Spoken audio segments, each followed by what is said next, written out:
they consider themselves as they don't just sell agricultural machines or No, but tractors. if you to are see inside themselves. of it at John Deere, it's really crazy about how many technology is in like a tractor. It's crazy.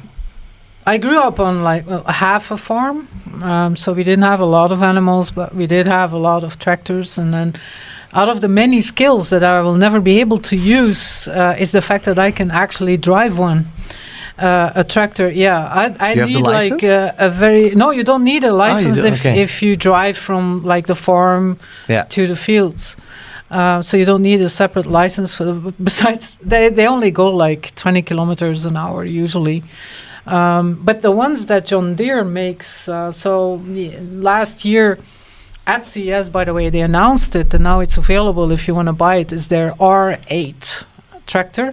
And it's like a robot on four wheels that you can do field work with, and you can just so the farmer can have like four of those and then just use his smartphone and an app to see how the thing is going and whether there's something that's blocking its way. So the R8 is basically, we're always thinking of robots. When we think of robots that will take over our jobs, we think of humanoid robots, like the ones that you see in science fiction movies. They go on, they walk on two legs. But I think the robots that are already there, like the ones by John Deere, actually drive on four really big wheels. The reason why they were in the news was not because of the new technology that they launched at CES.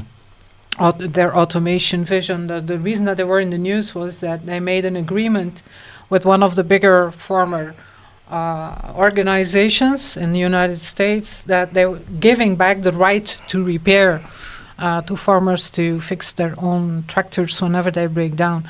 And there's a lot of criticism on that. I have to give it to the PR people at John Deere that they announced this 2 days before CES, and then at CES they have more stuff to announce, so it kind of is drowned out. It's not really a right to repair, because if you buy a new John Deere today, it's basically the same model as for Tesla. So you're not actually buying the machine. You're buying the right to use it. And John Deere is investing in their own satellites right now. So yeah, and have you seen this 2014 science fiction movie called Interstellar with Matthew McConaughey?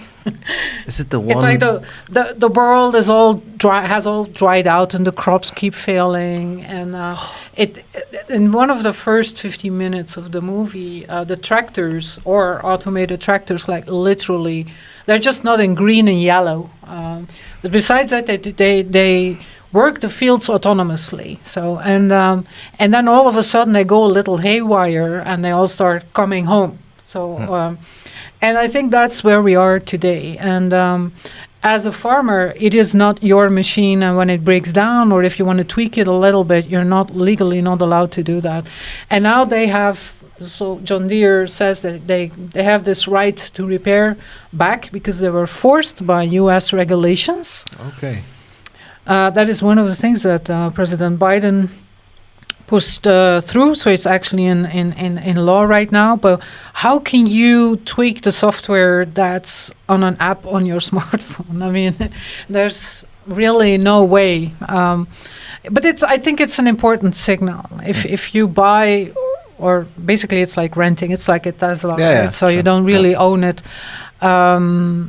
You subscribe to a service, to a robot, actually. You subscribe to the service of a robot, and then whenever you're late in your payments, your tractor will just simply refuse to start.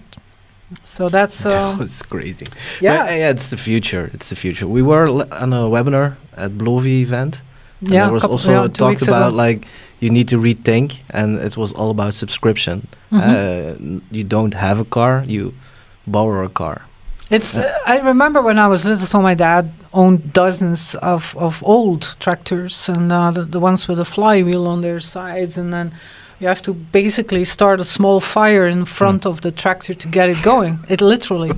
And what I liked about it is you could literally take these things apart and then put them together again with spare parts. And one of them was actually from, it must have been the Second World War, where there was no fuel for tractors, and then the previous owner had rebuilt the tractor so it could run on wood. So there was a little stove wow. in front of the tractor, and you could still, get the engine going and do your field work, even when there was no gasoline. So that's the type of machines that there were 100 years ago. And 100 years. 100 years ago. 100 yeah, years. I happen to remember that it was built in the 1920s. So that's. But this is not how machines are today. This is not how cars are today. And I wonder what type of machines will change.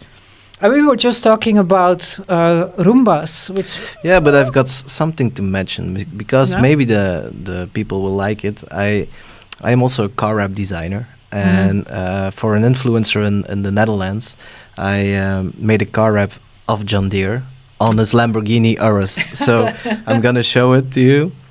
Wow, that looks really, really good. Is that a literal... That's not like a mock-up in Photoshop. That's what it looked like. Yeah, that's what it looked like. And the people of John Deere was also happy with it. I can imagine.